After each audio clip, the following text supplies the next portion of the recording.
A 49-year-old inmate in Wisconsin sentenced to 34 years in prison has just been granted by a federal judge his right to gender reassignment surgery. Welcome back to Bubble Bears, everyone. I'm Ryder Cullison. Before we get into this story, which is just, it's aggravating. It's going to aggravate you. It's just indicative of how our world is going. But go ahead and hit that subscribe button, and if you like this video, give me a thumbs up. So there's a man, an inmate in Wisconsin, and his name is Mark Allen Campbell. He's been granted the right to gender reassignment surgery because he's trans. So I'm being a jerk because I am referring to him by the inappropriate pronoun. He was born a man. He has male genitalia, but he has been identifying as a woman since 2013. Why does this bother me so much? Well, one, taxpayers have to pay for this. I guess maybe not Virginia taxpayers, that's where I am, Wisconsin taxpayers, but why was he sentenced to jail? Well, he's a convicted rapist. Not just any run-of-the-mill rapist, he raped his own 10-year-old daughter.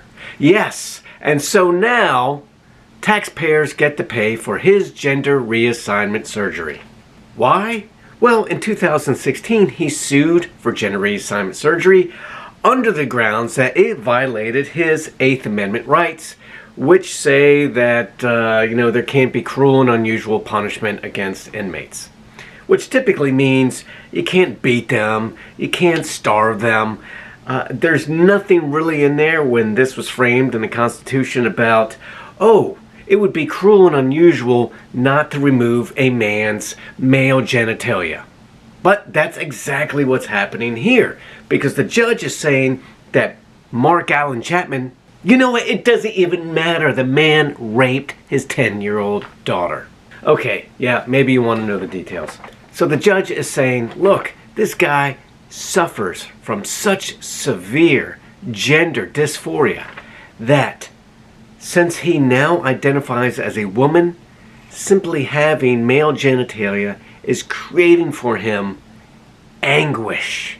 So he must be allowed to remove it because it's cruel and unusual punishment to allow him to continue life in such a manner. So the judge basically says, yeah, I know there's going to be outrage about this, but the true public interest lies in alleviating needless suffering by those who are dependent upon the government for their care. So if he was free, Mark, whatever his name is, Allen Campbell, it doesn't really matter, he raped his 10-year-old daughter, this guy would be allowed to go off and do whatever he wanted to, presumably pay for himself because he would have a job, he'd be a contributing member of society. But since he's relying upon the government for care, the government has an obligation, a duty, if you will, to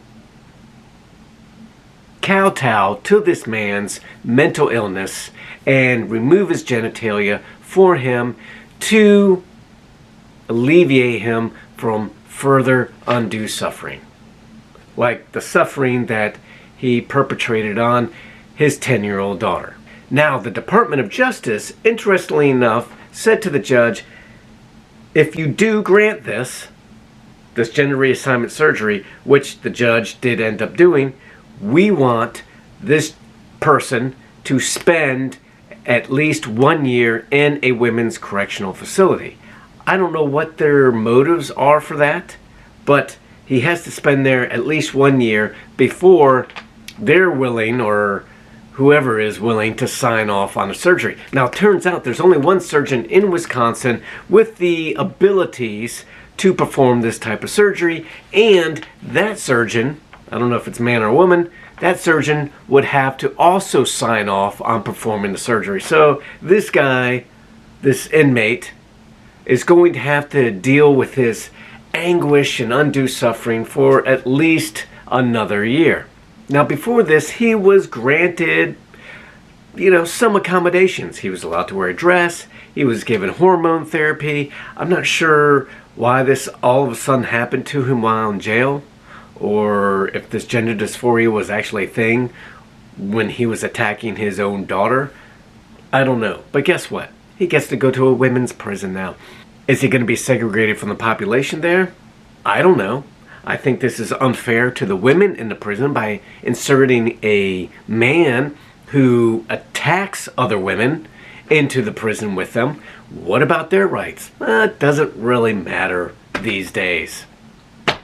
Guys, what do you think? This man, as I mentioned, sexually assaulted his own daughter. Should we just lock him up, throw away the key? He's getting 3 meals a day. He's allowed to wear a dress. He was given hormone therapy.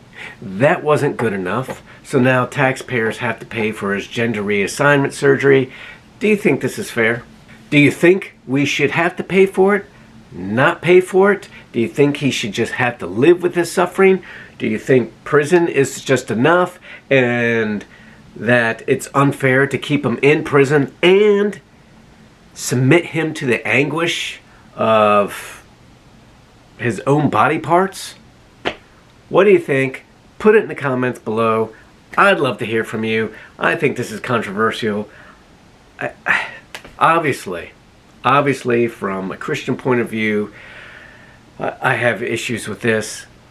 We definitely need to pray. I don't think this judge is nefarious. I think the judge is just trying to follow the law. I don't know what the psychologists and the doctors have said about this person. They're clearly worried that if they don't go along with this person will find a way, that the person that raped his own daughter, they think he'll find a way to mutilate himself if they don't go along with that. And if he does that, then there's going to be hell to pay for them. They're going to say, why didn't somebody do something when we already knew he was at risk of harming himself? That's really what this is all about. So, what do you think? Should he just be allowed to harm himself? Do you think he's faking? Do you think he should have to pay for this? Should he have to work it off? Just put all your thoughts in below. Am I just being a transphobic jerk for thinking that a man who rapes his 10-year-old daughter should just have to deal with it? Please, everybody, let's pray for the judges. Let's pray for the people in Wisconsin. And you know what? Let's even pray for this inmate in prison. Look, I'm angry at the person who's in jail, but we should pray for him too, because I do not want this individual to spend an eternity in hell. We should not wish that upon anybody. It's our duty as Christians to pray for these people. Hopefully they'll see the light. We don't want anybody going to hell, because that's what the devil wants. Guys, I love you. As always, have a blessed week.